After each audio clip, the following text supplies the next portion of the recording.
They told Dodge to leave the Viper name in the past, to preserve it, protect it, keep it frozen in the memory of low-slung American supercars with impossible hood lengths and engines that felt genuinely unstable in the best possible way.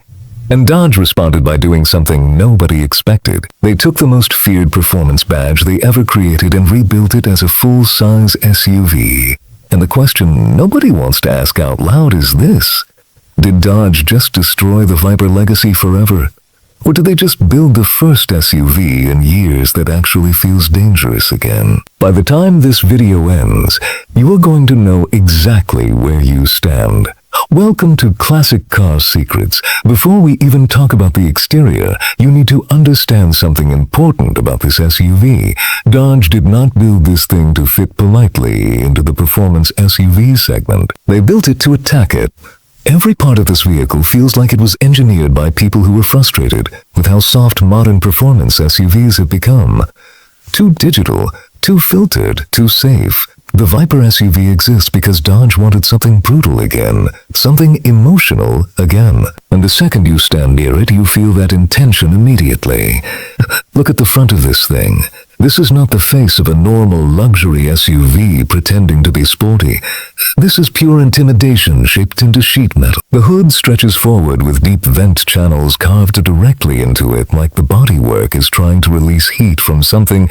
And then you reach the rear. This is where Dodge stopped pretending this vehicle needed mainstream approval. Quad exhaust outlets dominate the lower section, 2 on each side, sitting inside an aggressive diffuser structure that looks functional rather than decorative. The taillights are sharp, narrow, and pulled tightly across the rear bodywork, emphasizing width more than height. That matters because Dodge wanted this SUV to feel low and planted visually even from behind. The spoiler extending over the rear glass finishes the entire design properly. It gives the SUV the silhouette of something engineered for speed instead of practicality. And that is exactly what this vehicle is trying to communicate. Everything about the rear says the same thing. This SUV was not built to blend into suburban parking lots beside anonymous crossovers. It was built to make every other performance SUV parked near it feel overly calculated and emotionally dead. Now let us talk about the part that changes this conversation completely. Because the interior of the 2026 Dodge Viper SUV is where Dodge did something genuinely smart. This does not feel like a luxury SUV trying to imitate a race car. It feels like a race car that learned how to become expensive. Open the door and the first thing that hits you is the atmosphere. Dark leather everywhere. Deep red ambient lighting flowing across the dashboard and doors like the cabin is lit by brake lights. Carbon fiber layered into the center console and dashboard structure. Alcantara wrapping the steering wheel and upper surfaces. Every surface in this cabin has been chosen to remind you that this vehicle expects movement, not relaxation. The seats are heavily sculpted with aggressive bolstering that immediately tells you this vehicle expects real driving. The stitching patterns are sharp and technical rather than elegant, which fits the personality perfectly. And the steering wheel matters here because Dodge resisted the urge to overcomplicate it. Thick rim, flat bottom, physical controls where they should be, paddle shifters and cold metal behind it. You grab this wheel and immediately understand what kind of vehicle this is supposed to be. But here is the detail that nobody else is going to mention. Look at the center console. There is a physical metal switch labeled Viper mode, not a button, not a touchscreen menu. A switch, the kind you have to physically commit to flipping with your hand. Most performance SUVs hide their aggression behind digital submenus and capacitive touch panels you have to swipe through to access. Dodge put theirs on an analog mechanical switch you can throw with one motion. That single detail tells you everything about who this vehicle is for.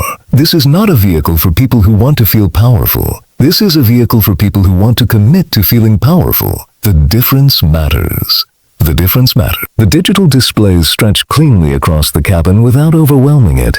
Performance data, drive modes, launch controls, suspension settings, exhaust profiles. Everything is presented like the vehicle expects the driver to actually use it rather than simply admire the technology. And that is the biggest difference between this and most luxury performance SUVs right now. The Viper SUV still feels mechanical, emotional, alive. The exhaust system deserves its own conversation because Dodge clearly spent time making sure this SUV sounds correct. Cold start this thing and it does not wake up quietly. The entire body pulses slightly under throttle input. The exhaust note is deep, violent, and unmistakably American. You hear the combustion. You feel the vibration through the seat structure.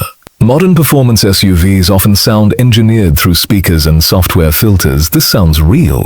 Now let us talk powertrain, because this is where Dodge had to get serious.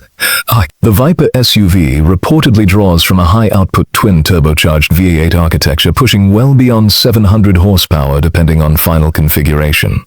And honestly, anything less would have failed immediately because the name alone demands insanity. But the power numbers are only half the story. What matters is how this SUV delivers that power. Dodge tuned this thing to feel aggressive immediately. Instant throttle response. Brutal mid-range acceleration. An all-wheel drive system calibrated for rear bias so the SUV still rotates naturally instead of feeling numb and front-heavy like so many performance SUVs today. And the frightening part is how usable the performance becomes. This thing can handle daily driving without turning into punishment. Adaptive suspension keeps the ride controlled without making it soft. Highway cruising becomes quiet when you want it to be. Then you switch modes, open the exhaust, sharpen the throttle mapping, and suddenly the entire vehicle changes personality. Now let us talk about what this thing actually costs. Because the pricing is where Dodge made the smartest decision of all. The 2026 Dodge Viper SUV is expected to launch between $145,000 and $165,000, depending on final configuration. That number puts it directly between the BMW XM at around $160,000 and the Mercedes-AMG GLS 63 at around $130,000. But here is where the numbers start telling a different story. The Lamborghini Urus starts at $230,000. The Porsche Cayenne Turbo GT crosses $200,000 fully loaded. The Corvette C10 ZR1 SUV is expected to launch in the $180,000 to $220,000 range. So Dodge is offering Viper-level identity, Viper-level performance, and Viper-level emotional impact for almost $80,000 less than the European competition and roughly $50,000 less than its American performance SUV rival from Chevrolet. That is not a small difference. That is the entire point. Dodge built this vehicle to make every other performance SUVs in this segment feel mathematically wrong. Now let us talk about how this SUV actually compares against the vehicles people will cross-shop it with. Because this is where the personality of each vehicle becomes everything. The Lamborghini Urus walks into a room and demands attention from everyone in it. The Viper SUV walks into a room and dares anyone to make eye contact with it. The Porsche Cayenne Turbo GT walks into a room and quietly proves it is faster than everything else there. The Viper SUV walks into a room and does not care if it is faster. It cares whether you are still thinking about it 20 minutes after it leaves. The BMW XM walks into a room dressed in the future. The Viper SUV walks into a room dressed for a fight. The Mercedes-AMG GLS 63 walks into a room and tries to balance luxury with performance. The Viper SUV refuses to balance anything. It picks a side and commits to it completely. And then there is the Corvette C10 ZR1 SUV, which is the most important comparison of all, because this is the one your audience is genuinely going to think about. The Corvette C10 ZR1 X is a brilliant piece of engineering, technical, composed, surgically precise in everything it does. It is the performance SUV America always knew it could build. But the Viper SUV is something different. The Viper SUV is the performance SUV America is slightly scared to build. The ZR1 X feels like it was perfected in a wind tunnel by engineers obsessed with lap time. The Viper SUV feels like it was built by a team who wanted to scare themselves slightly during development testing. One of these vehicles is technically impressive, the other one is genuinely intimidating. Both have a place. But only one of them has a personality you can feel from across the parking lot.